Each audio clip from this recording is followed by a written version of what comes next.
Allah sọ. ẹnjọ́ tí Sheikh Kamal kú Radiyallahu ta'ala anhu. mo lọ bẹ̀ kódà mo lọ ṣe wáàsí ń bẹ̀. Akramakumullah sọ.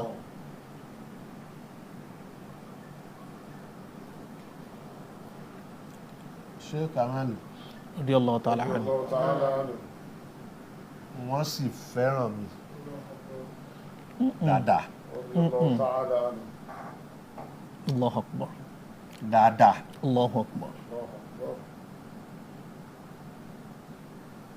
láwọn àsìkò kan tí àwọn tí mò ń kó fáìlì tẹ̀lé wọn Anakumullah. kó fáìlì tẹ̀lé wọn yẹn láyé Làwálì àwọn ọ̀rọ̀ kan wà tí wọ́n pè gbogbo tó ń pè wá so àwọn dẹ̀ làgbà wọn tí bá ti wá dọ́dọ̀ wọn wọ́n máa ń pè bàbá mi bàbá mi báwo èmi sí báwo ni ẹ ṣe máa pè mí ní bàbá mi wọ́n ní àwọ̀ mọ́ àfáà Tajul Adabi ni ò jẹ́ kórúkọ bàbá mi jáde pé Habibu ni bàbá àwọn jẹ́ Allah. Okay. pé Habibu ni bàbá àwọn jẹ́ Anakumullah. àmọ́ Kamaluddin yẹn oyè ni Okay. tí wọ́n tí Tajul Adabi fún àwọn Anakumullah. bó ṣe ń pe àwọn kan ní Tajul Adabi Tajul Mumin. Tajul Mumin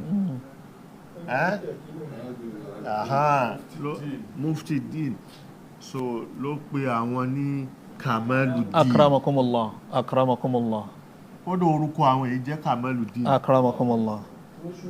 ní súnà kìí jẹ́ bẹ́ẹ̀ Akramakumullah. so ìyẹn ni Wọ́n fẹ́ràn yín púpọ̀. Ọlọ́run kó bá kẹ́ gbogbo wọn. Àmín. Àmín. ẹni tí ò bá mọ gbogbo tí ò mọ wọn tó kọjá láàrin wọn yìí yóò máa fẹnu ẹ̀ gbá ògiri. Bẹ́ẹ̀ lukọ̀.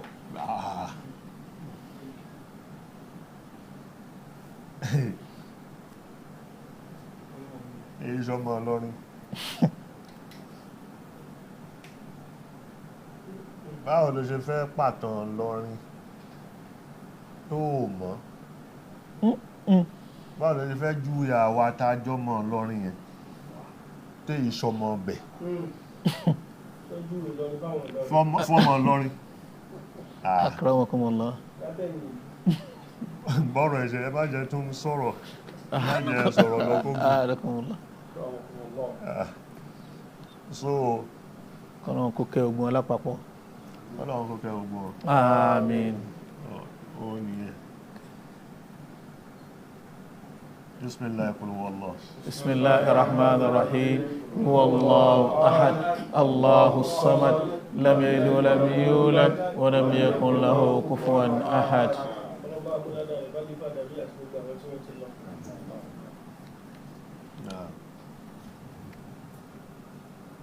Gẹ́gẹ́ bí Mùsùlùmí sá,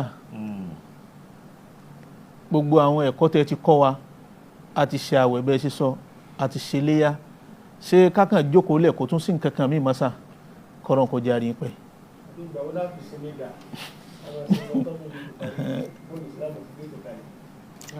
ẹ béèrè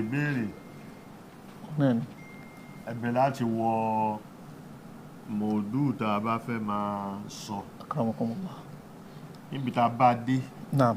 ní àwọn halkọ̀ tá a bá síwájú ọ̀rọ̀ táà tí ò bá ti jáde ń bẹ̀ Bẹ́ẹ̀ ni ibi ọ̀rọ̀ tẹ́ ṣàlàyé fún wa ní jókòó tá a jókòó kọjá ọ̀hún náà ni pé bílù ṣe